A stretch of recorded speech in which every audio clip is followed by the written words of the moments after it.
সম্মানিত উপস্থিতি, যাবতীয় প্রশংসা হামদ ও সানা আল্লাহ সুবহানাহু তাআলার জন্য। সকলেই বলে আলহামদুলিল্লাহ। দরুদ ও সালাম বর্ষিত হোক পৃথিবীর সর্বশেষ ও সর্বশ্রেষ্ঠ রাসূল আহমদ মুহাম্মদ মুস্তাফা সাল্লাল্লাহু আলাইহি ওয়াসাল্লামের প্রতি। আমরা অবগত আছি যে আমরা ধারাবাহিকভাবে জেরুজালেম বা বাইতুল মুকাদ্দাসের উপর আলোচনা পেশ করে আসছি। প্রথম জুমায়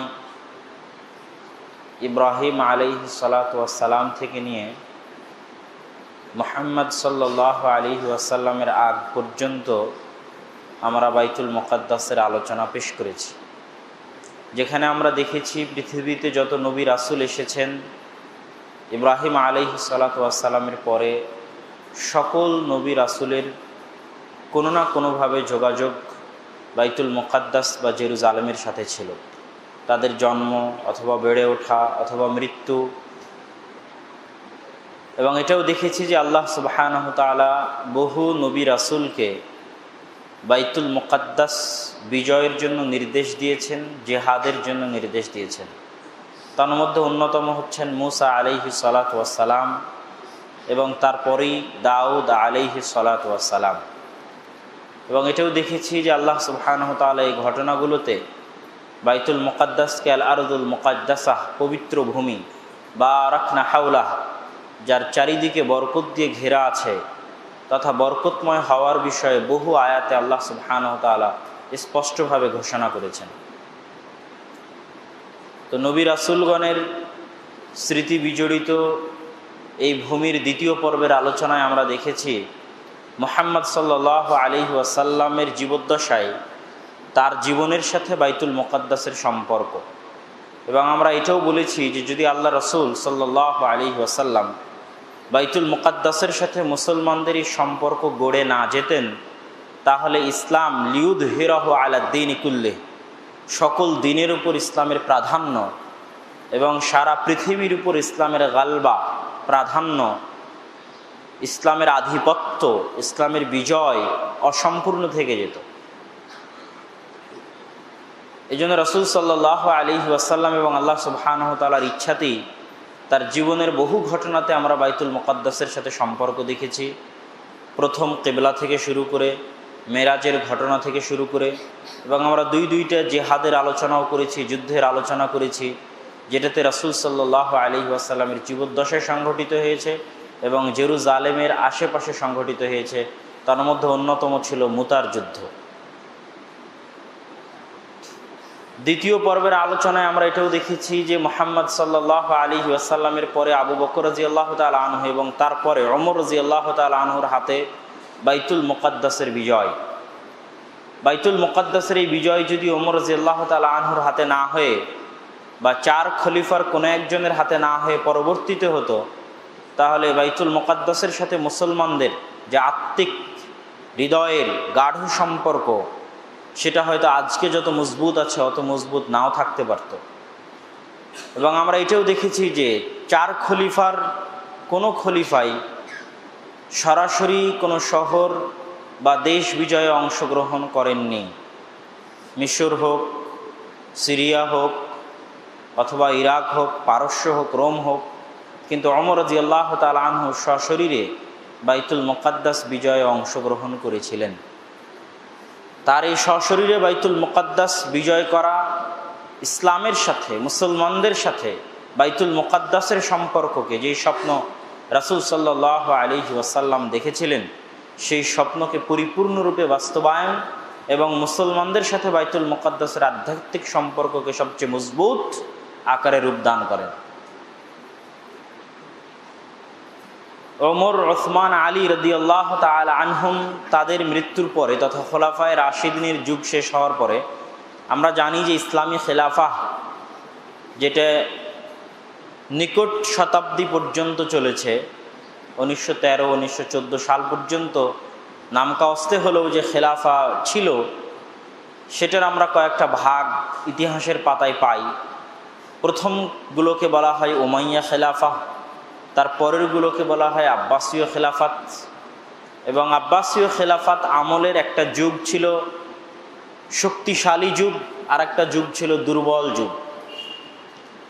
আব্বাসীয় খেলাফতের শক্তিশালী যুগে আমরা খলিফা হারুনুর রশিদ, খলিফা মামুনুর রশিদ তাদের নাম জানি এবং শুনেছি। আর আব্বাসীয় খেলাফতের দুর্বল যুগে আব্বাসীয় খলিফার কোনো শক্তি, কোনো ক্ষমতা, কোনো দাপট, কোনো শৌর্য বীর্য ছিল না। নামকাওয়াস্তে তাদেরকে খলিফা রাখা হতো, আর শক্তি ক্ষমতা থাকতো আঞ্চলিক বিভিন্ন ক্ষমতাধর রাষ্ট্রগুলোর বা সাম্রাজ্যগুলোর। তার মধ্যে প্রথম দিকের সাম্রাজ্য হচ্ছে ফাতিমীয়, শিয়া, ওবায়দি, বাতিনি ফাতিমীয়দের রাজ্য। দীর্ঘকাল ব্যাপী তাদের প্রভাব আব্বাসীয় খেলাফতে ছিল। তারপরে এসেছে সেলজুক সাম্রাজ্য, তারপরে এসেছে আইয়ুবি, সুলতান সালাহুদ্দিন আইয়ুবি তার বংশধরদের সাম্রাজ্য, তারপরে এসেছে মামলুকদের সাম্রাজ্য। এই ৩-৪টে আঞ্চলিক শক্তির অধীনে তখন আব্বাসীয় খেলাফত পরিচালিত হতো নামকাওয়াস্তে। যেমন এখন ইংল্যান্ডের রাজা আছে, রানী আছে, কিন্তু সত্যিকার অর্থে তেমন কোনো ক্ষমতা নাই। এরকম বহু দেশে রাজা রানী প্রথা এখন অব্যাহত আছে, কিন্তু সত্যিকার অর্থে তাদের কাছে কোনো ক্ষমতা বা সিদ্ধান্ত নেওয়ার কোনো ক্ষমতা তাদের কাছে নাই। তো এরকম একটা অবস্থায় চলে গেছিল আব্বাসীয় খেলাফত। তো আমরা মোটামুটি আজকের আলোচনায় যে বিষয়টার প্রতি আলোকপাত করব সেটার একটু গুরুত্ব বলে নিই। সেটা হচ্ছে আজকে আমরা যে অবস্থার মধ্যে দিয়ে অতিক্রম করছি সারা পৃথিবীতে, মুসলিম উম্মাহ বা মুসলিম জাতি, বিশেষ করে ফিলিস্তিন, জেরুজালেম বা বাইতুল মুকাদ্দাস কেন্দ্রিক যে আলোচনা আমরা গত কয়েক সপ্তাহ থেকে করতেছি, সেটার আলোকে এবং সার্বিক অবস্থার আলোকে আমরা যে অবস্থার মধ্যে দিয়ে যাচ্ছি, আমাদের মনে হতে পারে যে আমরাই হয়তো সবচেয়ে কঠিন অবস্থার মধ্যে দিয়ে যাচ্ছি, বা আমাদের যুগেই হয়তো জেরুজালেম বা বাইতুল মুকাদ্দাসের সবচেয়ে খারাপ এবং কঠিন অবস্থা। কিন্তু আজকের আলোচনায় আপনারা দেখবেন বা বুঝতে পারবেন বা অনুভব করতে পারবেন যে আমরা যে সময় অবস্থান করছি, এই সময়ের অবস্থা সেই সময়ের চাইতে আজকে যে সময়ের আলোচনা করব শতগুণ ভালো, এবং মুসলমানদের অবস্থান, সার্বিক অবস্থা শতগুণ উত্তম সেই সময়ের চাইতে। মুহাম্মদ সাল্লাল্লাহু আলাইহি ওয়াসাল্লামের আসার পর থেকে নিয়ে আজ পর্যন্ত ওই সময়ে মুসলিম উম্মাহ যে ক্রান্তিকাল অতিক্রম করেছে, যে ভয়াবহ, ভয়ঙ্কর, জঘন্যতম যুগ অতিক্রম করেছে, তা এখন পর্যন্ত আর কোনো সময়ই করেনি। এই জন্য ওই সময়টা আমাদের জন্য জানা আরও বেশি জরুরি। যে আমি আমার বহু বক্তব্যে বলেছি যে সুন্নাতুল্লাহ ফি তাদবীরিল আরজ, পৃথিবী পরিচালনায় আল্লাহর মূলনীতি মানুষের জানা উচিত।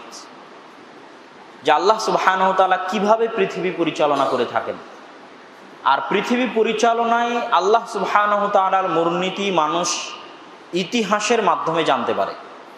আল্লাহ পবিত্র কোরআনে ইতিহাস কেন আলোচনা করেছেন?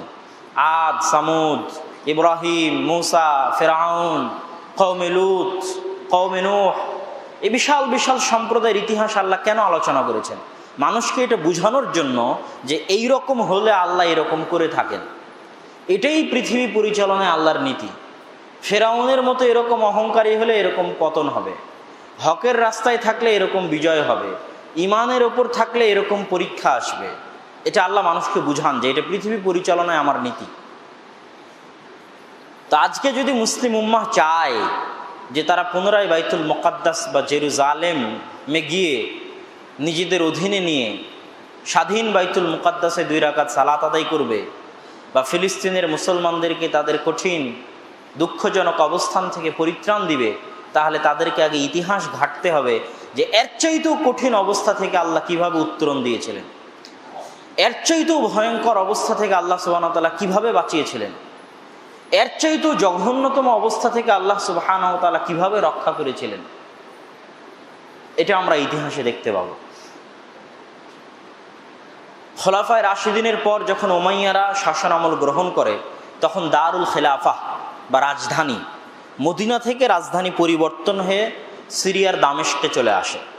মুআবিয়া রাদিয়াল্লাহু তাআলা আনহু এবং তার পরবর্তী বংশধরদের দারুল খেলাফা বা রাজধানী ছিল দামেস্ক। আর মানচিত্রে দেখলে দেখবেন যে দামেস্ক থেকে অতি নিকটে হচ্ছে ফিলিস্তিন বা জেরুজালেম। এই জন্য উমাইয়া শাসন আমলে বাইতুল মুকাদ্দাসের যত খেদমাত হয়েছে, যত সেবা হয়েছে, যত উন্নতি ঘটেছে, তা অন্য কোনো শাসন আমলে ঘটেনি। কেননা আব্বাসীয় খেলাফতের দারুল খেলাফা ছিল বাগদাদ, যেটা জেরুজালেম থেকে দূরে, কিন্তু দামেস্ক জেরুজালেম বা বাইতুল মুকাদ্দাস থেকে কাছে। এবং এখানে আরও একটা কথা আপনাদের মনে রাখতে হবে, আরবিতে যখন বলা হয় শাম, আমরা যেটাকে সিরিয়া বলছি, আরবিতে সেটাকে শাম বলা হয়। যখন আরবিতে শাম বলা হবে তখন আর ফিলিস্তিন আলাদা হতে পারবে না, তখন আর জর্ডান আলাদা হতে পারবে না, তখন আর লেবানন আলাদা হতে পারবে না, তখন আর সিরিয়া আলাদা হতে পারবে না। পুরো লেবানন, পুরো জর্ডান, পুরো ফিলিস্তিন, পুরো সিরিয়া সবগুলোকে একসাথে আরবিতে শাম বলা হয়। এই দেশগুলো তো 40-50 বছর আগে তৈরি হয়েছে, নামকরণ হয়েছে, এটা পুরোটাই ছিল শাম, সিরিয়া।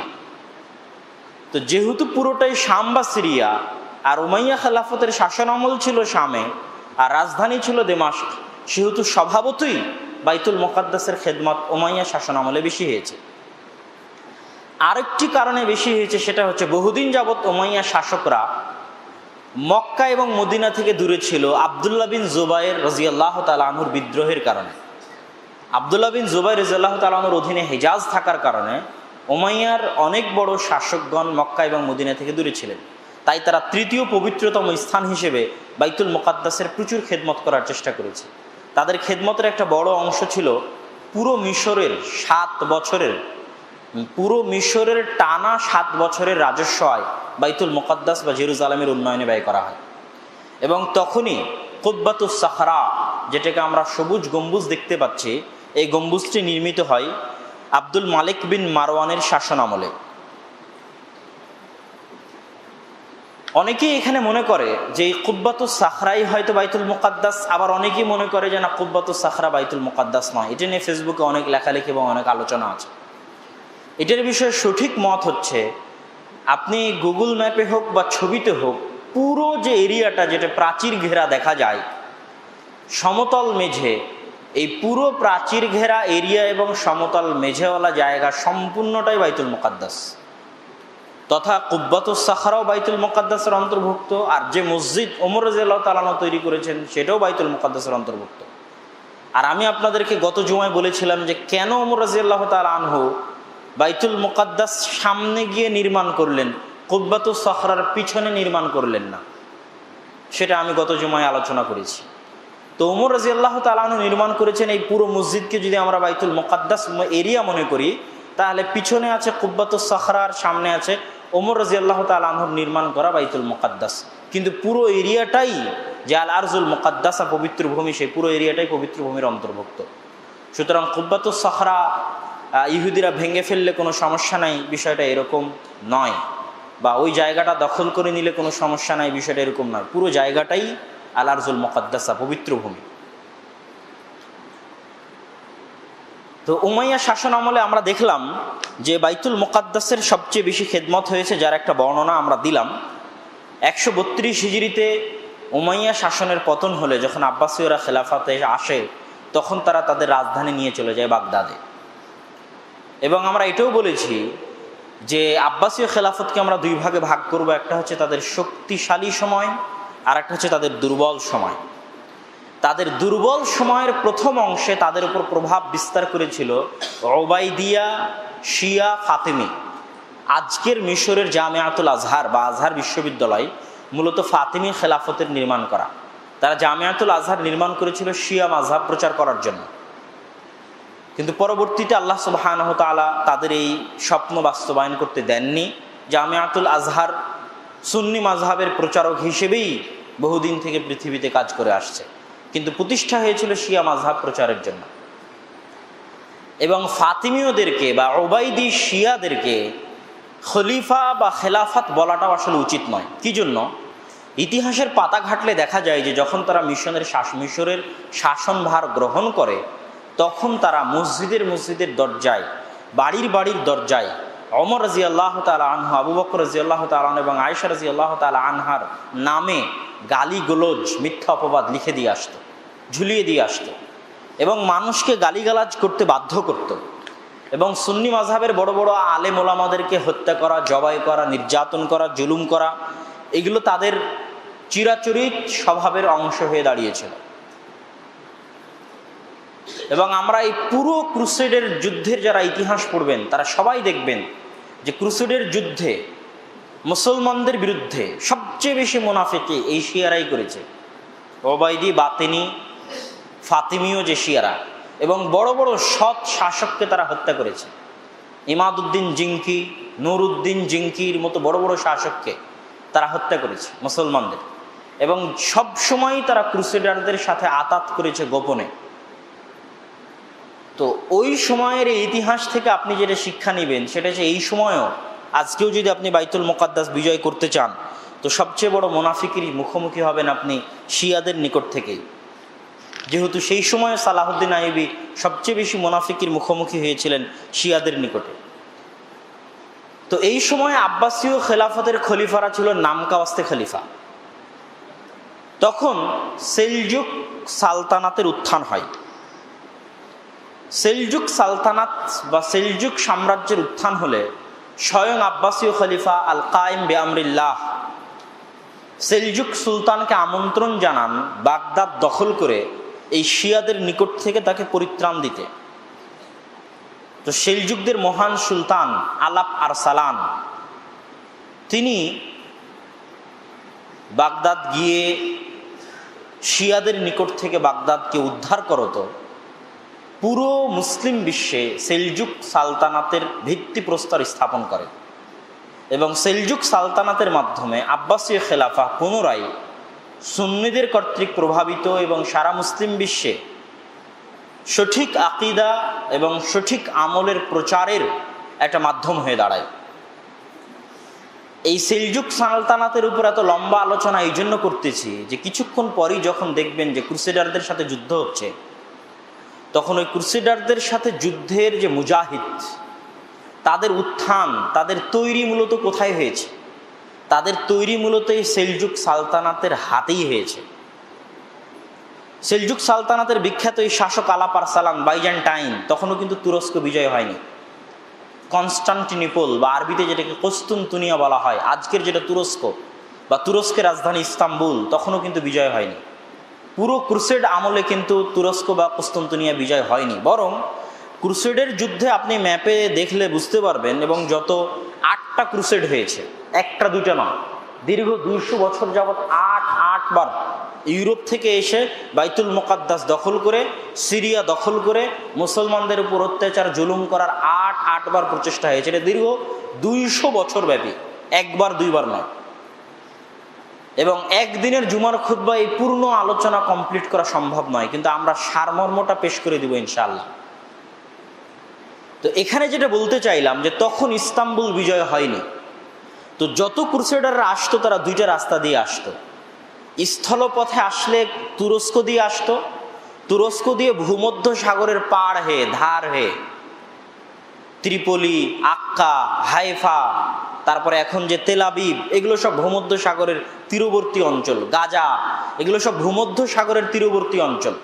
তো তুরস্ক হয়ে ভূমধ্য সাগরের তীরবর্তী অঞ্চল দিয়ে বাইতুল মুকাদ্দাসে প্রবেশ করত, অথবা সরাসরি পানি জাহাজে করে ভূমধ্য সাগর হয়ে এই কোনো এক তীরে, যেটা আমরা লেবাননের তীর বলতে পারি, যেটা আমরা সিরিয়ার তীর বলতে পারি, এবং বর্তমান ইসরায়েলের তীরবর্তী কোনো অঞ্চলে অবতীর্ণ হয়ে তারা বাইতুল মুকাদ্দাস দখল করার চেষ্টা করত। এটা আপনি ম্যাপ খুললেই আপনার নিকটে স্পষ্ট হয়ে যাবে। তো এখানে যেটা বলতে চাইলাম যে সেলজুক সালতানাতের মহান সম্রাট আলাপ আরসালান তিনি এই কুস্তুনতুনিয়া বিজয় করার জন্য, বাইজেন্টাইন সাম্রাজ্য বলা হতো কুস্তুনতুনিয়াকে, ওটার উপর আক্রমণ চালান, এবং সেই বিখ্যাত যুদ্ধকে বলা হয় মেলাজকুরদের যুদ্ধ। এই যুদ্ধে বাইজেন্টাইন সাম্রাজ্যের পতন হয়, বাদশাহ রোমান্স গ্রেফতার হন। যদিও তিনি কুস্তুনতুনিয়া বিজয় করতে পারেননি, কিন্তু এই ভয়ঙ্কর যুদ্ধের খবর যখন ইউরোপে পৌঁছে যায় তখন তারা আশঙ্কা করে যে কনস্টান্টিনোপলের পতন হয়ে যেতে পারে। এই কারণে মূলত ক্রুসেড আরম্ভ হয়। এখন তারা এই আশঙ্কায় মুসলমানদের উপর পাল্টা আক্রমণ, বাইজেন্টাইন সাম্রাজ্যের উপর আক্রমণ করার আগেই মুসলমানদের উপর পাল্টা আক্রমণের রূপ হিসেবে ক্রুসেডের আরম্ভ হয়। ক্রুসেডের আরম্ভকালের আরেকটা কথা আপনাদেরকে মনে রাখতে হবে যে তৎকালীন সময়ে ইউরোপে রাজা বাদশাদের তেমন কোনো মূল্য ছিল না। সবচেয়ে বেশি মূল্য, সবচেয়ে বেশি ক্ষমতা, সবচেয়ে বেশি পাওয়ার ছিল গির্জার পাদ্রীদের। গির্জার পাদ্রীরা চাইলে যে কোনো শাসককে ক্ষমতা থেকে সরাতে পারতেন, গির্জার পাদ্রীরা চাইলে যে কোনো শাসককে ক্ষমতায় বসাতে পারতেন। এটা অবস্থা ছিল ফ্রান্স থেকে শুরু করে, ইতালি থেকে শুরু করে, ব্রিটেন থেকে শুরু করে, জার্মান থেকে শুরু করে যত বড় বড় ইউরোপিয়ান কান্ট্রি আছে যারা সেই সময় ক্রুসেডের যুদ্ধে অংশগ্রহণ করেছে, এই বড় বড় কান্ট্রিগুলোর বড় অংশগ্রহণ ছিল ক্রুসেডের যুদ্ধে, তারা আজও আছে। এবং সেই ক্রুসেডের যুদ্ধ তারা বন্ধ করেনি, বরং এখনো চালাচ্ছে। তো সেই সময়ে গির্জার পাদ্রীরা মূলত তৎকালীন সময়ের খ্রিস্টানদের উস্কাতো মুসলমানদের উপর আক্রমণ করার জন্য। আরও একটা কথা মনে রাখতে হবে, তৎকালীন সময় আজকে আমরা যত আলোকোজ্জ্বল ইউরোপ দেখছি, যত সুন্দর উন্নত ইউরোপ দেখছি, তখন মূলত ছিল এটা অন্ধকার। বাগদাদ আলোকোজ্জ্বল ছিল, গ্রানাডা আলোকোজ্জ্বল ছিল, স্পেনের গ্রানাডা, কিন্তু ইউরোপ ছিল অন্ধকার। গরিব, মিসকিন, ফকির, গণ্ড, মূর্খ, জাহেল ক্রুসেডের ইতিহাস পড়লে দেখতে পাবে। এবং লাখ লাখ গণ্ড, মূর্খ, জাহেল, অশিক্ষিত, অসভ্য বর্বরকে পাঠানো হয়েছিল মুসলমানদেরকে হত্যা করার জন্য। এবং প্রথম ক্রুসেডে তাদেরকে পরাজিত হতে হয়, এই জন্য যে প্রথম ক্রুসেডে কোনো প্রশিক্ষিত সেনাবাহিনী পাঠানো হয়েছিল না। তো এই অশিক্ষিত, অসভ্য, মূর্খ, জাহেল, জার্মান, ব্রিটেন, ফ্রান্স, ইতালি, অশিক্ষিত, অসভ্য, মূর্খ, জাহেল, বর্বর কৃষক শ্রেণীর মানুষদেরকে স্রোতের পালের মতো পাঠানো হতো মুসলমান অঞ্চলগুলোতে। তখন এই সেলজুক সালতানাতেরই একজন সম্রাট ছিলেন কিলিজ আরসালান। তিনি এদের প্রথম ক্রুসেডের এদেরকে একদম কচু কাটা করে শেষ করেছিলেন, কেন এরা ছিল নন প্রশিক্ষিত ছিল না। কচু কাটা করে যখন শেষ করলেন, তখন এবার ক্রুসেডাররা ভাবলো যে এরকম সাধারণ মানুষকে উস্কিয়ে যুদ্ধে পাঠিয়ে লাভ নাই, প্রশিক্ষণের দরকার আছে। তখন তারা প্রশিক্ষণ দিয়ে সেনাবাহিনী তৈরি করলো, যাদেরকে বলা হতো নাইট, ক্রুসেডার সেনাবাহিনীদেরকে। এবং দ্বিতীয় ক্রুসেডের সময় এখানে দুঃখজনক হলেও সত্য যে শক্তিশালী সেলজুক সালতানাত, যেখানে প্রথম ক্রুসেডের যুদ্ধে ক্রুসেডারদেরকে চরমভাবে নাকানি চুবানি খাইয়ে বিতাড়িত করলো, সেই সেলজুক সালতানাতের এমনভাবে অধঃপতন হলো ভাইয়ে ভাইয়ে গৃহযুদ্ধের কারণে। আলাপ আরসালানের পরবর্তী সন্তানেরা, তার পৌত্রেরা, চাচা ভাতিজা, ভাই ভাই এমনভাবে গণ্ডগোল এবং মারামারি শুরু হয়ে গেল যে কোনো কেন্দ্রীয় শাসন ব্যবস্থার বাকি থাকলো না। যেই সময়টা আমি বলতেছি মুসলমানদের উপর সবচেয়ে ভয়ঙ্করতম সময়, কোনো কেন্দ্রীয় শাসন ব্যবস্থা বাকি না থাকার কারণে হালব, সিরিয়ার একটা শহর, হালবের একজন আমির, হেমস, সিরিয়ার একটা শহর, হেমসের একজন আমির, দেমাস্ক, সিরিয়ার একটা শহর, সেটার একজন আমির, ত্রিপলি, এটা আবার লিবিয়ার ত্রিপলি মনে করিয়েন না, সিরিয়ারই ত্রিপলি আছে, ম্যাপে দেখলে বুঝতে পারবে, তার একজন আমির, সেটা একটা আলাদা শহর। আক্কা আলাদা শহর, আলাদা আমির। হাইফা আলাদা শহর, আলাদা আমির। এইভাবে পুরো সিরিয়া খণ্ড বিখণ্ড এবং যাবতীয় কেন্দ্রীয় শাসন থেকে মুক্ত হয়ে খণ্ড বিখণ্ড আকার ধারণ করলো। এক আমির আর এক আমিরের বিরুদ্ধে যুদ্ধ করে, এক আমির আর এক আমিরের বিরুদ্ধে যুদ্ধ করে, ভাইয়ে ভাইয়ে যুদ্ধ চলতে থাকে, কোনো কেন্দ্রীয় শাসন নাই। যখন ভাইয়ে ভাইয়ে যুদ্ধ চলতেছে, ঠিক এই সময় দ্বিতীয় ক্রুসেড আসে। এবং দ্বিতীয় ক্রুসেডাররা বিনা বাধায় তুরস্ক থেকে সমুদ্রের তীর হয়ে একদম বাইতুল মুকাদ্দাস পর্যন্ত কোনো বাধা ছাড়াই, কোনো যুদ্ধ ছাড়াই, কোনো সমস্যা ছাড়াই, কোনো প্রবলেম ছাড়াই দ্বিতীয় ক্রুসেডে বাইতুল মুকাদ্দাস দখল করে নেয় এবং বাইতুল মুকাদ্দাসের পতন ঘটে এবং তারা তাদের পাকে মজবুত এবং শক্ত করতে সক্ষম হয়। এখানে সেলজুক সালতানাতের আর একটা কথা যদি না বলি তাহলে ক্রুসেডের ইতিহাস অপূর্ণ থেকে যাবে। সেটা হচ্ছে, আমি বারবার বলছি সেলজুক সালতানাতের কথা, এই জন্য বারবার বলছি, এই যে ক্রুসেডাররা দখল করে নিল, তাদের বিরুদ্ধে কারা যুদ্ধ করবে? এই সেলজুক সালতানাতেরই তৈরি করে যাওয়া কিছু বিশাল সম্পদ মুসলিম উম্মার জন্য ঋণ ছিল, যেগুলো থেকে পরবর্তী মুজাহিদরা বের হয়। তার মধ্যে সবচেয়ে বড় ঋণ হচ্ছে মাদ্রাসা নিজামিয়া। নিজামুল মুলক, যিনি মন্ত্রী হিসেবে দায়িত্ব পালন করতেন সেলজুক সালতানাতের বড় বড় বাদশাদের আমলে, বাদশাহ মালিক শাহের আমলে, বাদশাহ আলাপ আরসালানের আমলে। মনে রাখতে হবে এখনও কিন্তু আব্বাসীয় খেলাফত আছে, কিন্তু কোনো ভূমিকা নাই, কোনো কার্যকরিতা নাই। এমনি খলিফা হিসেবে আছে বাগদাদে, কোনো কার্যক্রম নাই। তো নিজামুল মুলক তিনি মাদ্রাসা নিজামিয়া প্রতিষ্ঠা করেন বাগদাদে, এবং মাদ্রাসা নিজামিয়ায় জ্ঞানের চর্চা শুরু করেন। কি জন্য প্রয়োজন পড়লো এটা করার? আপনারা আজকের বক্তব্যই শুনলেন যে সেলজুক সালতানাতের উত্থান হয়েছে শিয়া ওবাইদিদের পতনের মাধ্যমে। তো শিয়া ওবাইদি ফাতেমীয়রা যেমন জামিয়াতুল আজহার প্রতিষ্ঠা করেছিল শিয়া মাযহাব প্রচারের জন্য, যেমন তাদের কাছ থেকে বাগদাদকে মুক্ত করার পর সঠিক আকীদা, সঠিক আমল, সঠিক বিশ্বাস প্রচার করার জন্য মাদ্রাসা নিজামিয়া প্রতিষ্ঠা করা হয়, বিশাল লাইব্রেরি প্রতিষ্ঠা করা হয়। এবং মাদ্রাসা নিজামিয়া থেকে পরবর্তীতে বড় বড় আলেম ওলামা, বড় বড় মুহাদ্দিসের আবির্ভাব হয়েছে। তারিখে দিমাশকের লেখক ইবনে আসাকির, ইমাম গাজ্জালি, আল ইজ্জ বিন আব্দুস সালাম, তাদের মতো বড় বড় আলেম ওলামা এবং ঐতিহাসিকদের জন্ম, উত্থান এবং পড়াশোনা এই মাদ্রাসা নিজামিয়ায়। এবং এই মাদ্রাসা নিজামিয়ার এই আমল, আখলাক এবং জ্ঞানের চর্চা, সঠিক আকীদা এবং আমলের চর্চা, এই আলো থেকেই মূলত পরবর্তীতে ক্রুসেডারদের বিরুদ্ধের যে মুজাহিদরা তৈরি হবে তাদের শুরুটা, ভিত্তিটা এখান থেকেই হয়।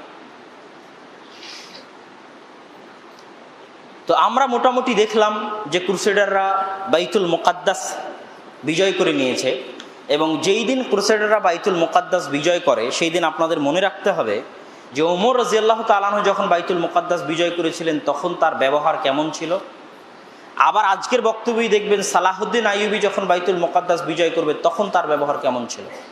আর এই ক্রুসেডাররা যখন বাইতুল মুকাদ্দাস বিজয় করলো তখন তাদের ব্যবহার কেমন ছিল। 70,000-এরও অধিক মুসলমানকে তারা একদিনে জবাই করেছে ফিলিস্তিনের জেরুজালেমে। এবং ইতিহাসের পাতায় লেখা আছে যে ক্রুসেডারদের ঘোড়ার পাগুলো রক্তের স্রোতে ডুবে গেছিল, মুসলমানদের রক্তের স্রোতে। অথচ যখন এই খ্রিস্টানেরা এই জেরুজালেমে বসবাস করত তখন ওমর রাদিয়াল্লাহু তাআলা আনহু তাদের কোনো ক্ষতি করেননি, এবং তাদের চুক্তি আমি গত বক্তব্যে আপনাদের সামনে পড়েছি। এটা ছিল 1099 সাল 492 হিজরি 15ই জুন শাবান মাস। ক্রুসেডাররা জেরুজালেমে প্রবেশ করে এবং বাইতুল মুকাদ্দাসের পতন হয়, এবং 70,000-এরও অধিক মুসলমানদেরকে তারা একই দিনে জবাই করে জেরুজালেমে। এবার আমরা দেখব যে ক্রুসেডারদের বিরুদ্ধে জেহাদের শুরুটা ওই যে নিজামুল মুলক, বাইজেন্টাইন সাম্রাজ্যে যিনি মন্ত্রী ছিলেন, যাকে ইসলামের ইতিহাসের মহান মন্ত্রী বলা হয়, সবচেয়ে মহান মন্ত্রী, ওজির আলা, সবচেয়ে মহান মন্ত্রী নিজামুল মুলক, যিনি মাদ্রাসা নিজামিয়ার প্রতিষ্ঠাতা, পরহেজগার, তাকওয়াবান, আল্লাহ ভীরু মানুষ, এবং তার বাদশাহ মালিক শাহ, পরহেজগার, তাকওয়াবান, আল্লাহ ভীরু মানুষ।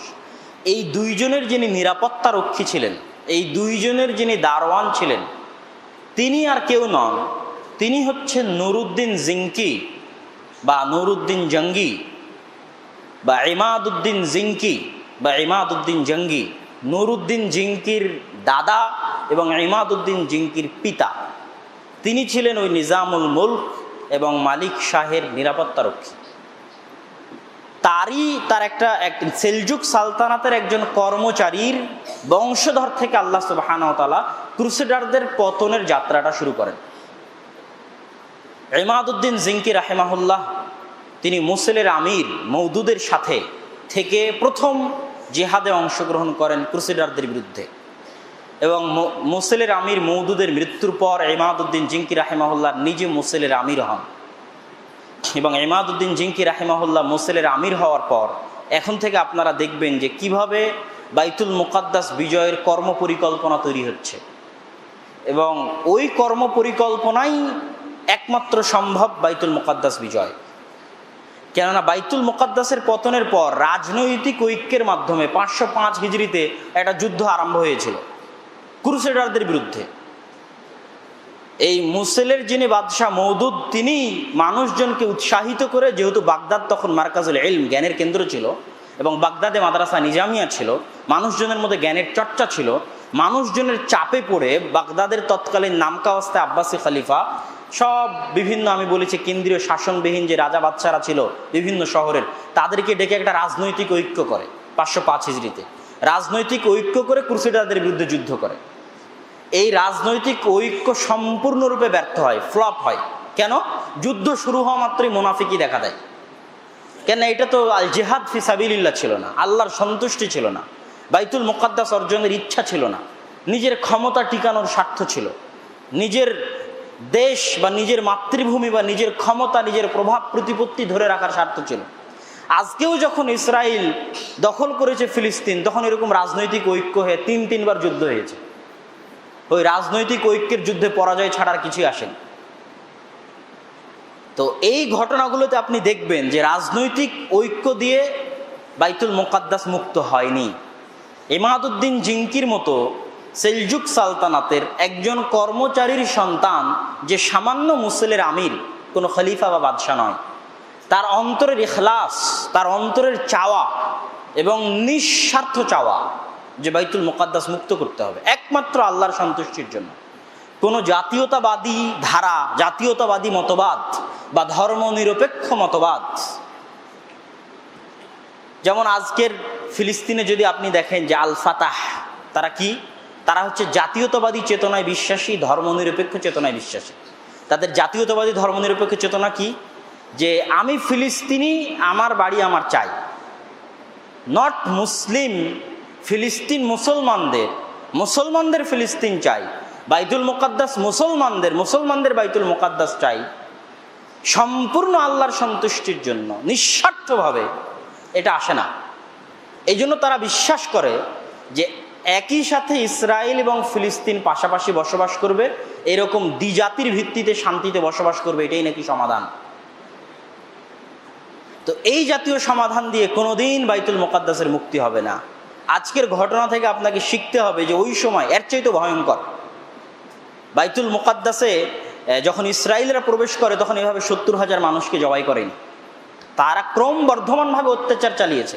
আজকে আর বাড়ি দখল করে নিচ্ছে, কালকে ওর বাড়ি দখল করে নিচ্ছে, কিন্তু এরকম ভয়ঙ্করতম অবস্থা তৈরি হয়নি। আরও ভয়ঙ্করতম অবস্থা আপনারা দেখতে পাবেন। তো ইমাদউদ্দিন জিঙ্কি রাহিমাহুল্লাহ, সামান্য সিরিয়ার শহর মুসেলের আমির হয়ে তিনি 2টা টার্গেট নিলেন। তার 2টা পরিকল্পনা বাস্তবায়ন না হলে বাইতুল মুকাদ্দাস মুক্ত করা পসিবল নয়।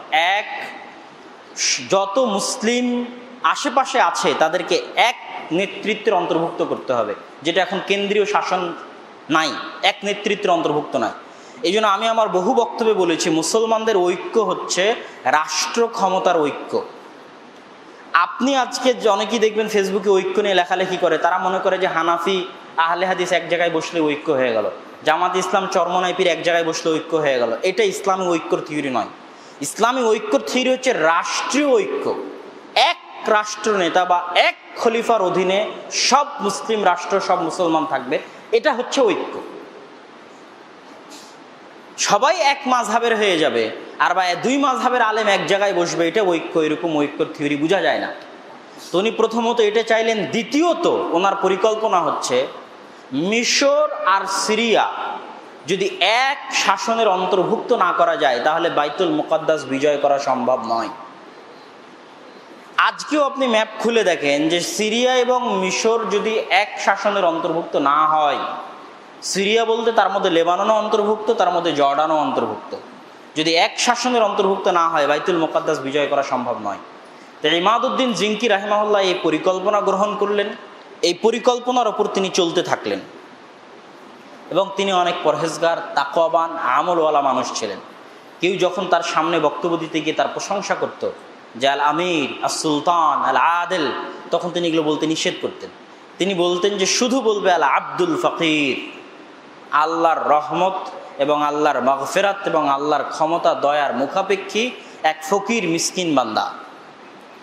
তো ইমাদউদ্দিন জিঙ্কি রাহিমাহুল্লাহ পরে তার ছেলে নূরউদ্দিন জিঙ্কি এই একই ঝান্ডা বহন করেন, একই টার্গেট, মিশর সিরিয়া এক শাসনের অন্তর্ভুক্ত করতে হবে, তারপর বাইতুল মুকাদ্দাস বিজয় করতে হবে, নাহলে পসিবল নয়, সম্ভব নয়। নূরউদ্দিন জিঙ্কি রাহিমাহুল্লাহ মুসলমানদের আবেগকে উজ্জীবিত রাখার জন্য যে বাইতুল মুকাদ্দাস বিজয় করতে হবে, এই একটা সাইকোলজিক্যাল চাপ মুসলমানদের মনের উপর দেওয়ার জন্য তিনি একটা বিশাল মেম্বার তৈরি করলেন। মেম্বার তৈরি করে ঘোষণা দিলেন, যেই দিন বাইতুল মুকাদ্দাস বিজয় হবে সেই দিন এই মেম্বার বাইতুল মুকাদ্দাস স্থাপন করা হবে। এটা সাইকোলজিক্যালভাবে মুসলমানদেরকে উজ্জীবিত রাখা, যে আমাদের একজন আমির একটা মেম্বার বানিয়ে গেছে, সেটা আমরা এখন স্থাপন করতে পারছি না বাইতুল মুকাদ্দাসে, যেন মুসলমানরা সাইকোলজিক্যালি উজ্জীবিত থাকে। নুরুদ্দিন জিঙ্কি রাহিমাহুল্লাহ মোটামুটি সিরিয়ার যেগুলো বড় বড় শহর ছিল, সিরিয়ার মোটামুটি বড় বড় শহরগুলোকে তিনি নিজের অধীনে করে নিয়েছিলেন। যেহেতু তার পিতা এই কাজ শুরু করেছিলেন, তিনিও মোটামুটি করে নিয়েছিলেন। বাকি ছিল শুধু মিশর। আর ওই যে মিশরে ওবাইদি শিয়াদের শাসন এখনো অব্যাহত আছে। বাগদাদ মুক্ত হয়েছে কিন্তু মিশর মুক্ত হতে পারেনি। তখন নুরুদ্দিন জিঙ্কি রাহিমাহুল্লাহ তার প্রধান সেনাপতি আসাদউদ্দিন শেরকোহকে পাঠালেন মিশরকে মুক্ত করার জন্য এই মোনাফেক শিয়াদের কবল থেকে। মানে আপনি ক্রুসেডের ইতিহাস পড়লে শিয়াদের মোনাফিকিতে পরিপূর্ণ, যে আমি যদি বাইতুল মুকাদ্দাস বিজয় করতে চাই, তারা পিছনের সিরিয়া থেকে মিশর থেকে এসে আমার সাথে মোনাফিকি করবে। সুতরাং কোনো দিকে শত্রুদের জন্য রাস্তা খালি রাখা যাবে না। আসাদউদ্দিন শেরকোহ রাহিমাহুল্লাহ তার ভাতিজা সালাহউদ্দিন আইয়ুবিকে সাথে করে নিয়ে, এই যে এবার প্রথম সালাহউদ্দিন আইয়ুবের নাম আসতেছে, সালাহউদ্দিন আইয়ুবিকে সাথে করে নিয়ে মিশর গেলেন শিয়া ওবাইদি ফাতিমিদের কবল থেকে মিশরকে দখল করার জন্য। প্রথমবার ব্যর্থ হলেও পরবর্তীতে তিনি সফল হন। সফল হওয়ার পর তিনি মিশরে 25 বছরের যুবক সালাহউদ্দিন আইয়ুবিকে মিশরের শাসক নির্ধারণ করে নুরুদ্দিন জিঙ্কির নিকটে ফিরে আসেন। সালাহউদ্দিন আইয়ুবী রাহিমাহুল্লাহ মিশরের শাসনভার গ্রহণ করার পরে, তখন তিনি মাত্র 25-26 বছরের যুবক, শাসনভার গ্রহণ করার পরে ওবাইদি শিয়া ফিতনাকে জড় থেকে সমূলে উৎখাত করার জন্য আপ্রাণ চেষ্টা করেন এবং তিনি মোটামুটি 190% সফল হন। কেন তিনি জানতেন আমার যুদ্ধের পথে, জিহাদের পথে সবচেয়ে বড় মুনাফিক হচ্ছে এই শিয়ারা। তিনি তাদেরকে মিশর থেকে সম্পূর্ণরূপে জড় থেকে উপরে ফেলে দেন। কিন্তু দুঃখজনক হলো সত্য যে 2-3 বছর যেতে না যেতেই, সালাহউদ্দিন আইয়ুবীর মিশর বিজয়ের 2-3 বছর যেতে না যেতেই মূল প্রধান যিনি প্রধান নেতা তো নুরুদ্দিন জিঙ্কি। সালাহউদ্দিন আইয়ুবী তো এখনো প্রধান নেতা নয়, মাত্র সেনাপতি, মিশরের দায়িত্ব পেয়েছেন। নুরুদ্দিন জিঙ্কির মৃত্যু হয়। নুরুদ্দিন জিঙ্কির মৃত্যু হওয়ার পরে তার 10-11 বছরের সন্তানকে শাসক বানিয়ে একদল ষড়যন্ত্রকারী তার খেলাফতের ঘোষণা দিয়ে দেয়। তখন সালাহউদ্দিন আইয়ুবী রাহিমাহুল্লাহ বিপদে পড়েন। সালাহউদ্দিন আইয়ুবী রাহিমাহুল্লাহ দেখছেন যে যদি এই 10-11 বছর একজন শাসকের হাতে পুরো সিরিয়া, যেটা ইমাদউদ্দিন জিঙ্কির রক্ত, নুরুদ্দিন জিঙ্কির রক্তে একত্রিত করা হয়েছে বাইতুল মুকাদ্দাস বিজয় করার জন্য, মেম্বার স্থাপন করা আছে বাইতুল মুকাদ্দাসে রাখতে হবে, যদি এই 10-11 বছরের বাচ্চা শাসন করে তাহলে তো সব নষ্ট হয়ে যাবে। তখন তিনি মিশর থেকে বিশাল বাহিনী নিয়ে সিরিয়া দখল করার জন্য আসেন। তখন এখানে আবার শিয়ারা চক্রান্ত করে ক্রুসেডারদের কাছ থেকে সাহায্য চায়, কিন্তু সালাহউদ্দিন আইয়ুবী রাহিমাহুল্লাহর নিকটে তারা টিকতে পারে না। সালাহউদ্দিন আইয়ুবী রাহিমাহুল্লাহ পুনরায় পুরো সিরিয়ার পুরো মিশরকে নিজের এক শাসনের অন্তর্ভুক্ত করে ফেলে। সিরিয়া এবং মিশর যখন এক শাসনের অন্তর্ভুক্ত হলো, এত পরিশ্রম, এত কষ্ট, এত দুঃখ কিন্তু শুধু বাইতুল মুকাদ্দাস বিজয় করার জন্য। এবার তিনি বাইতুল মুকাদ্দাস বিজয় করার উদ্দেশ্যে রওনা করলেন। বাইতুল মুকাদ্দাস বিজয়ের উদ্দেশ্যে সবচেয়ে বড় যুদ্ধ, সবচেয়ে ভয়ঙ্করতম যুদ্ধ হচ্ছে হিত্তিনের যুদ্ধ। 4 জুলাই 1180, 583 রবিউল আখির, হিত্তিনের যুদ্ধ। এখন যেখানে ইসরায়েলের বুহাইরা তাবারিয়া, এই বুহাইরা তাবারিয়ার নাম আপনারা দাজ্জালের হাদিসেও পাবেন। দাজ্জালের লম্বা হাদিস, যেটা আব্বু আরবি ইবারত সহ মুখস্থ অনুবাদ করে পড়ে এবং শুনতে ভালো লাগে। ওখানে দাজ্জাল জিজ্ঞেস করে যে বুহাইরা তাবারিয়া থেকে পানি আছে? তখন ওই তামিম আদ-দারির যে সাথীরা তারা বলে ওখানে এখনো পানি আছে। তখন দাজ্জাল বলে ওখানে একদিন পানি থাকবে না। এই বুহাইরা তাবারিয়াকে কেন্দ্র করে সালাহউদ্দিন আইয়ুবী রাহিমাহুল্লাহ পুরো পানির এরিয়াটা নিজের দখলে নিয়ে নিলেন এবং ওনার প্ল্যান ছিল যে এই ক্রুসেডারদেরকে মরুভূমিতে মারতে হবে। এরা আসছে ইউরোপ থেকে, মরুভূমির সাথে অতটা পরিচিত নয়, আর এদের জন্ম হচ্ছে মরুভূমিতে। ইমাদউদ্দিন জিঙ্কি, নুরুদ্দিন জিঙ্কি, আরবদের জন্ম মরুভূমিতে, আর ওরা ইউরোপ থেকে আসছে। আজকেও যারা ইহুদি, আজকেও যারা ইউরোপ, এরা আরবের মরুভূমিতে যুদ্ধ করতে পারবে না, তাদের শরীরের সাথে শ্যুট করবে না। সালাহউদ্দিন আইয়ুবী রাহিমাহুল্লাহ প্ল্যান করলেন এদেরকে মরুভূমিতে নিয়ে আসতে হবে এবং তিনি তার পরিকল্পনায় সফল হলেন এবং তার কৌশল সফল হয়ে পানির এরিয়া থাকলো তার দখলে, ক্রুসেডাররা তার ফাঁদে পা দিয়ে চলে আসলো মরুভূমিতে। আর এইদিকে তিনি তার সেনাবাহিনীকে আগে থেকে বলে রেখেছিলেন সব খড়কুটো কাঠ জমা করে আগুন আর ধোঁয়ার তাপ সৃষ্টি করার জন্য পুরো ক্রুসেড বাহিনীর চারদিকে। একে তো মরুভূমির গরম, জুন জুলাই মাসের গরম, তার উপর আবার আগুনের গরম, তার উপর আবার পানির যে জায়গায় যাবে সেই পানি নাই, কতক্ষণ আর পানি জমা করে রাখা যায়। মাত্র 12,000 সৈন্যবাহিনীর সামনে প্রায় 1 লক্ষেরও অধিক বিশাল সেনাবাহিনী সালাহউদ্দিন আইয়ুবী রাহিমাহুল্লাহর কৌশলের সামনে পরাজিত এবং নাস্তানাবুদ হয়ে যায়। এবং জুলাই থেকে সেপ্টেম্বর মাত্র 2-3 মাসের মধ্যে সালাহুদ্দিন আইয়ুবী রাহিমাহুল্লাহ যত সিরিয়ান শহর ক্রুসেডারদের ছিল সব বিজয় কমপ্লিট করে বাইতুল মুকাদ্দাসে তিনি প্রবেশ করেন। তো সালাহুদ্দিন আইয়ুবী রাহিমাহুল্লাহ বাইতুল মুকাদ্দাসে প্রবেশ করার পর এখানে আরেকটা ঘটনা, তিনি যে বাদশাকে গ্রেফতার করেছিলেন গাই লুইগান, তাকে তিনি মুক্ত করে দিয়েছিলেন। তাকে হত্যা করতে গেলে সে ভয় ভীত সন্ত্রস্ত হয়ে যায়, তিনি তাকে মুক্ত করে দিয়েছিলেন। এবং সালাহুদ্দিন আইয়ুবী রাহিমাহুল্লাহর একটা ভুল ঐতিহাসিকরা আলোচনা করেছে যে তিনি বাইতুল মুকাদ্দাস বিজয়ের পরে ভূমধ্য সাগর তীরবর্তী লেবানন, জর্ডান, ইসরায়েলের যত শহর আছে এই প্রত্যেকটা শহর থেকে তার উচিত ছিল ক্রুসেডারদের উৎখাত করা, কিন্তু সেটা না করে 2-1টা শহর তিনি বাকি রেখে দিয়েছিলেন। এবং তার সেনাবাহিনীর অলসতার কারণে, তার মুজাহিদদের অধীনস্থ মুজাহিদদের অলসতার কারণে ওই 2-3টা শহর থেকেই এবার ক্রুসেডারদের 3য় 4র্থ ক্রুসেড শুরু হয়। এবং আপনারা অনেকেই জানেন না, সালাহুদ্দিন আইয়ুবীর মৃত্যুর তথা এই বাইতুল মুকাদ্দাস বিজয়ের 43 বছর পরে পুনরায় ক্রুসেডাররা বাইতুল মুকাদ্দাস দখল করে ফেলে। এই জন্য আমি বলেছি ক্রুসেডদের যুদ্ধে 1 দিন 2 দিনের নয়, 190-200 বছর যাবৎ চলতে থেকেছে। 8টা ক্রুসেডের যুদ্ধ সংঘটিত হয়েছে। 27 রজব 583 হিজরিতে সালাহুদ্দিন আইয়ুবী বাইতুল মুকাদ্দাসে প্রবেশ করেন। এবং ওমর রাদিয়াল্লাহু তাআলা আনহু যেমন চেষ্টা করেছিলেন একটাও যেন রক্ত না ঝরে বাইতুল মুকাদ্দাসে, সালাহুদ্দিন আইয়ুবী রাহিমাহুল্লাহ আপ্রাণ চেষ্টা করেছেন বাইতুল মুকাদ্দাসে যেন রক্ত না ঝরে। ওমর রাদিয়াল্লাহু তাআলা আনহু 2 দিনার নিয়ে সবকে মুক্ত করে দিয়েছিলেন। সালাহুদ্দিন আইয়ুবী রাহিমাহুল্লাহ 10 দিনার নিয়ে সবকে মুক্ত করে দিলেন, নিরস্ত্র অবস্থায় সব বের হয়ে চলে যাও, আর যারা থাকতে চাইবে তারা স্বাধীনভাবে থাকতে পারবা।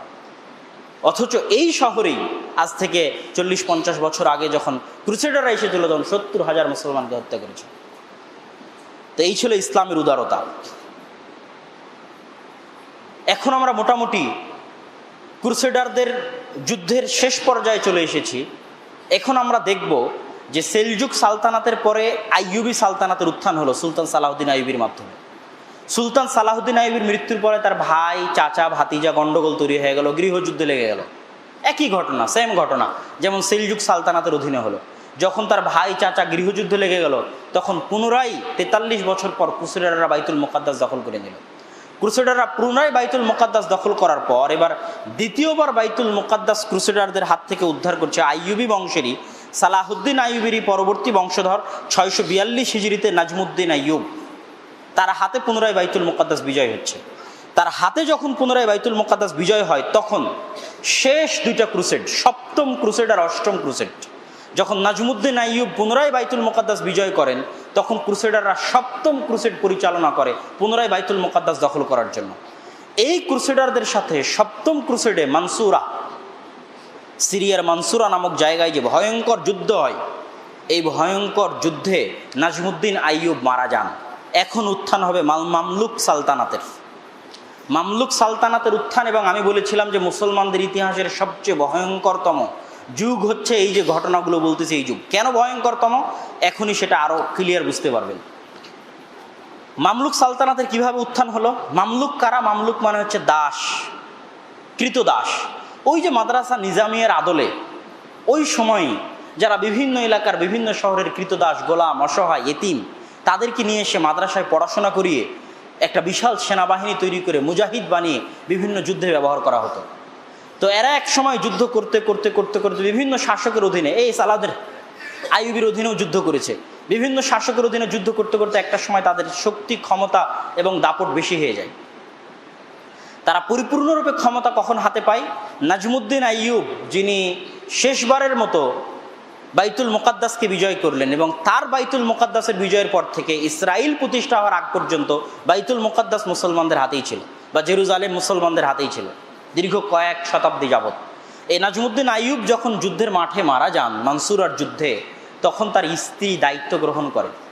তার স্ত্রীর নাম হচ্ছে শাজারাতুদ্দুর। তার স্ত্রী অনেক চৌকস রাজনীতিবিদ, কূটনীতিবিদ মহিলা ছিলেন। যখন তিনি দায়িত্ব গ্রহণ করেন তখন বিশাল সমালোচনা শুরু হয়ে যায় যে একজন মহিলা কিভাবে দায়িত্ব নিতে পারে। তখন তিনি ইজ্জুদ্দিন আইবেক, এই যে মামলুক, একজন দাসকে বিবাহ করে ইজ্জুদ্দিন আইবেককে সামনে রেখে পিছন থেকে ক্ষমতা পরিচালনা করতেন। এই যে একজন দাস ক্ষমতায় চলে আসলো, তারপর থেকে মামলুক সাম্রাজ্য শুরু হলো। ইজ্জুদ্দিন আইবেকের পরে সাইফুদ্দিন কুতজ, সাইফুদ্দিন কুতজের পরে জাহির বেরবাসের পরে কালাউন, এই সাইফুদ্দিন কুতুজ, জাহির বেরবাস, কালাউন, এরা পরপর তিনজন ইসলামের ইতিহাসের মহান মুজাহিদ, বিশাল সেনাবাহিনীর মহান মুজাহিদ ছিলেন। এবার দেখেন ক্রুসেডাররা সপ্তম অষ্টম ক্রুসেড চালাচ্ছে, শেষই হয়নি। এখনই নাজমুদ্দিন আইয়ুব দ্বিতীয়বারের মতো বাইতুল মুকাদ্দাস বিজয় করলেন, যুদ্ধের মাঠে মারা গেলেন, মামলুকরা তার স্ত্রীর মাধ্যমে ক্ষমতায় চলে আসলো, সপ্তম অষ্টম ক্রুসেড চলতেছে, সিরিয়া মিশর এখনো ক্রুসেডারদের থেকে খালি হয়নি। এর মধ্যেই মঙ্গোলীয় থেকে তাতারদের উত্থান হলো।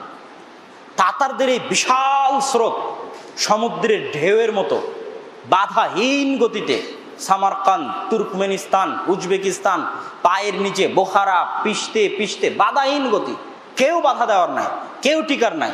এই সমুদ্রের ঢেউ এসে আছড়ে পড়লো ওই যে নামকা অস্তে বাগদাদি আব্বাসীয় খেলাফা এখনো টিকে ছিল সে বাগদাদে। 4 দিন যাবৎ তাতারেরা, এখনো কিন্তু ক্রুসেডাররা আছে, ক্রুসেডারদের থেকে মুসলিম উম্মাহ নাজাতই পায়নি, যুদ্ধ চলতেই আছে।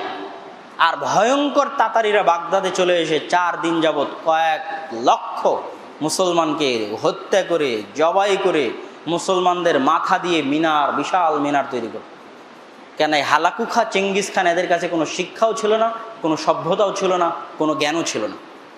তাহলে একদিকে বিশাল তাতার, আর একদিকে ক্রুসেড, একই সময়ে যুদ্ধ চলতেছে ইরাক, সিরিয়া, মিশরের মাটিতে।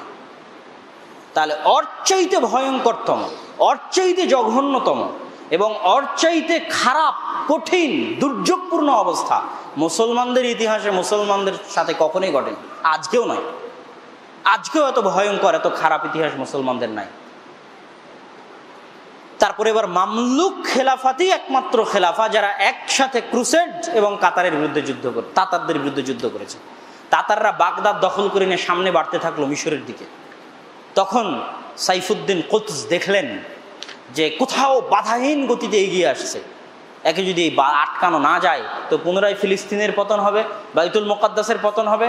আর মিশরের যদি পতন হয়ে যায় তার কোনো ইসলামী খেলাফা বা ইসলামী শাসক ছিল না যেটাকে পতন করার জন্য আর মঙ্গোলীয়দের কিছু বাকি থাকতো না, সব তো শেষ করে এসেছে, পিছনে যা ছিল সব শেষ করে এসেছে।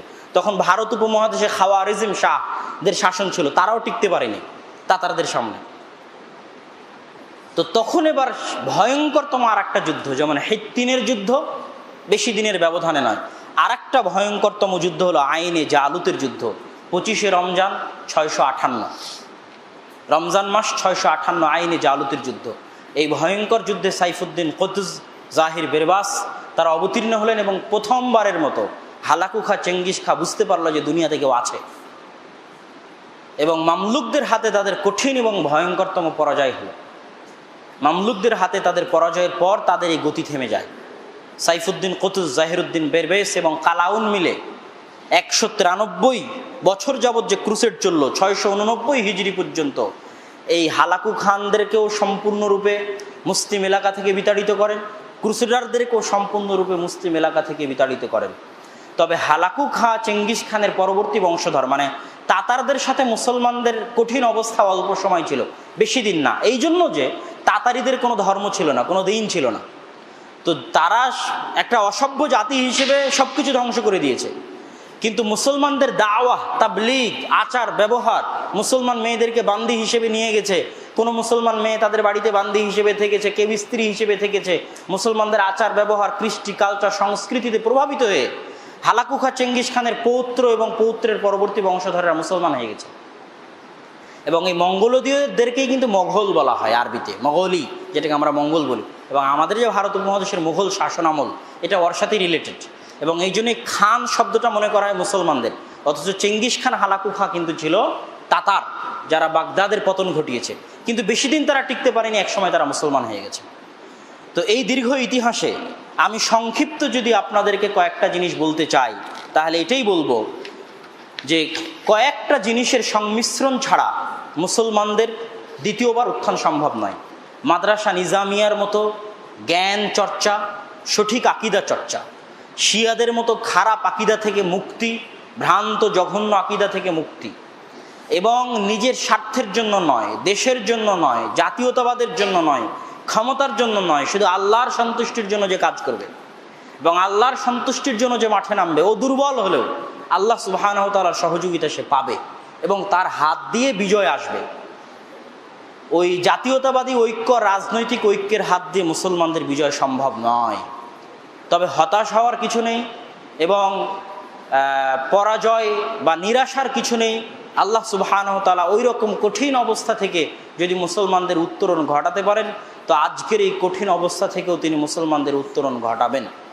এবং আজ না হোক, কাল না হোক, 2 দিন পরে না হোক, 3 দিন পরে না হোক, এতটুকু তো নিশ্চিত যে ইহুদিদের অত্যাচারের মাত্রা বেশি না হলে একটা পাথর কিভাবে ইহুদিকে হত্যা করতে বলে, একটা গাছ কিভাবে ইহুদিকে হত্যা করতে বলে, পুরো প্রকৃতি ইহুদিদের বিরুদ্ধে কিভাবে চলে যায়। প্রাণহীন এই সমস্ত বস্তু, গাছপালা, মাটি, পাথর ইহুদিদের বিরুদ্ধে চলে যাবে। মানে তাদের অত্যাচার, তাদের জুলুমের মাত্রা এত বেশি হবে যে এই সমস্ত জড় বস্তু, জড় পদার্থ তাদের বিরুদ্ধে চলে যাবে এবং মুসলমানেরা তাদেরকে ধরে ধরে হত্যা করবে এবং মুসলমানদের বিজয় অবশ্যই হবে। এবং এমন কোনো ঘর, মাটির ঘর, ইটের ঘর বাকি থাকবে না যে মাটির ঘর, ইটের ঘরে কালেমার পতাকা প্রবেশ করবে না। সেটা আজ না হলে ইমাম মাহদি এবং ঈসা আলাইহিস সালাতু ওয়াস সালামের সময় হবে। তবে আমাদের কাজ কি? এই যে জিনিসগুলো আজকের এখান থেকে শিখলেন, আত্মিক পরিশুদ্ধি, আল্লাহ সুবহানাহু ওয়া তাআলার নিকটে দোয়া, স্বার্থহীনভাবে কাজ করে যাওয়া, স্বার্থহীনভাবে প্রচার করে যাওয়া, নিঃস্বার্থভাবে এগিয়ে যাওয়া, দোয়া করা। আল্লাহ সুবহানাহু ওয়া তাআলা কোনো না কোনো বাতি থেকে, কোনো না কোনো জ্যোতি থেকে, যেটাকে মানুষ দুর্বল মনে করছে, এই পুরো 3 দিনের জুমার খুতবায় আপনারা এটাই দেখেছেন, এমন একটা যুদ্ধ নাই যেই যুদ্ধে মুসলমানরা শক্তিশালী ছিল। প্রত্যেকটা যুদ্ধে মুসলমানরা সবচেয়ে দুর্বল ছিল, কিন্তু তারা ইমানের জোরে, আল্লাহর উপর ভরসার জোরে টিকে গেছে। সুতরাং আজকে মুসলমানেরা দুর্বল, পারমাণবিক বম নেই, এই নেই, সেই নেই, তাই মুসলমানেরা পারবে না, বিষয়টি এরকম নয়। যদি কারো ইখলাস থাকে, যদি কারো অন্তরে আল্লাহর সন্তুষ্টি থাকে এবং নিঃস্বার্থভাবে কাজ করে, তাহলে ওর বিজয় সুনিশ্চিত, সে যত দুর্বলই হোক, ইনশাআল্লাহ। তো আল্লাহ সুবহানাহু ওয়া তাআলা, আমাদের মূল দায়িত্ব কি? আমরা যেন আমাদের সন্তানদেরকে ইতিহাসগুলো শুনিয়ে যেতে পারি, বাইতুল মুকাদ্দাসের গুরুত্ব তাদেরকে বুঝিয়ে যেতে পারি। কোনো না কোনোভাবে, কারো না কারো মাধ্যম দিয়ে আল্লাহ সুবহানাহু ওয়া তাআলা কাজ করিয়ে নেবেন, কিন্তু আমাদের দায়িত্ব হচ্ছে এটাকে জীবিত রাখা। স্পেনের মতো যেন হারিয়ে না যায়। স্পেনের নাম যে আন্দালুস ছিল, এটাই তো মানুষ জানে না। আমার বহু বক্তব্যে বলা আছে যে আজকের বার্সেলোনা, আজকের যে ফুটবল টিম, মেসি, রোনালদো, যে স্পেনের যে বিভিন্ন ক্লাবগুলো আছে, এগুলো সব মুসলমানদের শহর। বড় বড় মুসলিম মুফাসসিরিন ইকরাম, লেখকদের উত্থান এই আন্দালুসে। ইমাম কুরতুবি, কর্ডোভার শহর, ইমাম কুরতুবির উত্থান সেখানে। বড় বড় মুফাসসিরিন ইকরাম, বড় বড় লেখক, ইবনু আব্দুল বার, হাফিজুল মাগরিব, তার জন্ম এখানে, জ্ঞানের চর্চা কেন্দ্র। কিন্তু আজকে কি সেটা সম্পূর্ণরূপে হারিয়ে গেছে। তো ফিলিস্তিন বা বাইতুল মুকাদ্দাস যেন মুসলমানদের মাথা থেকে, মুসলমানদের ব্রেন থেকে, মুসলমানদের ইতিহাস চর্চা থেকে হারিয়ে না যায়। এবং এই ফিলিস্তিন আর এই বাইতুল মুকাদ্দাসের পিছনে ওই ইব্রাহিম আলাইহিস সালাতু ওয়াস সালাম থেকে শুরু করে এই সালাহুদ্দিন আইয়ুবী পর্যন্ত কত মুসলমানের রক্ত, কত মুসলিম মুজাহিদের রক্ত, কত ওমর রাদিয়াল্লাহু তাআলা আনহুর পরিশ্রম, খালিদ বিন ওয়ালিদের পরিশ্রম, আমর ইবনুল আসের পরিশ্রম, মূসা আলাইহিস সালাম, ইউশা বিন নুনের পরিশ্রম, তালুত দাউদের পরিশ্রম, সব এই বাইতুল মুকাদ্দাস জেরুজালেম কেন্দ্রিক। এগুলোকে বৃথা যেতে দেওয়া যাবে না। আর এগুলোর সমাধান এই যে যারা আল ফাতাহ বা এরকম যারা আছে, যারা জাতীয়তাবাদী আর ধর্মনিরপেক্ষতাবাদী আর দ্বিজাতি চিন্তার মাধ্যমে সমাধান করতে চায়, তাদের দ্বারা সম্ভব নয়। পুরো ইসরায়েল, পুরো ফিলিস্তিনের প্রত্যেক ইঞ্চি মাটি মুসলমানদের। এই দাবির ভিত্তিতে যারা পূর্ণ ইখলাসের সাথে চেষ্টা করবে। আর একটা গুরুত্বপূর্ণ পয়েন্ট দিয়ে যাই, ফিলিস্তিনের মুক্তি ফিলিস্তিনের মুসলমানদের দিয়ে হবে এরকমও না। আপনি যদি মনে করেন হামাস দিয়ে ফিলিস্তিনের মুক্তি হবে, এরকমও না। এই যে এখনই ইতিহাস পড়লেন, এটাকে ফিলিস্তিনের মুসলমানেরা বিজয় করলো? কোথায়? ইরাকে মাদ্রাসা নিজামিয়া প্রতিষ্ঠিত হয়েছিল, ওখান থেকে নিজামুল মুলক, ইমাদউদ্দিন জিঙ্কি, নুরুদ্দিন জিঙ্কি, তারপরে মিশর থেকে সালাউদ্দিন আইবি, তারা এসে ফিলিস্তিনকে বিজয় করলো। তো আজকের যারা হামাস ফাতা আছে, তাদের হাত দিয়ে বাইতুল মুকাদ্দাস বিজয় হবে এরকম না। বাহির থেকেই কেউ এসে বিজয় করতে পারে, অস্বাভাবিক কিছু নয়। আপনি বর্তমান অবস্থার সাথে তখনকার অবস্থার তুলনা করলে সব প্রশ্নের উত্তর পেয়ে যাবেন। আল্লাহ সুবহানাহু ওয়া তাআলা আমাদেরকে এই ইতিহাস থেকে শিক্ষা নেওয়ার এবং বুঝার তৌফিক দান করুক, আল্লাহুম্মা আমিন।